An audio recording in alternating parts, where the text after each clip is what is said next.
আসসালামু আলাইকুম everyone, welcome to my channel. সবাই কেমন আছেন? আশা করছি ভালো আছেন। আমিও ভালো আছি আলহামদুলিল্লাহ।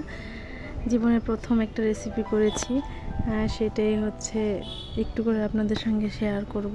আসলে এটা ভিডিও করার কোনো ইচ্ছা ছিল না, আমি নিজেও জানতাম না যে এটা আমি করতে পারবো। তো বেশ কিছুদিন আগে আমার আব্বা গ্রাম থেকে কিছু দুধ পাঠিয়েছিল, সেখান থেকে এক বোতল দুধ কেমন জানি জাল দেওয়ার সময় দেখলাম ছানা কেটে যাচ্ছে। তো ওইটা দিয়ে ছানা করে ভাবলাম একটু মিষ্টি বানানোর ট্রাই করি। তো আলহামদুলিল্লাহ আমি সাকসেস হয়েছি প্রথমবারের জীবনে। আমি কখনোই ট্রাই করি নাই, এইবারই প্রথম। এভাবে যে পারবো যদি জানতাম তাহলে প্রথম থেকেই পুরোটা ভিডিও সুন্দর করে করতাম। তো নেক্সট টাইম আমি ট্রাই করব ইনশাল্লাহ।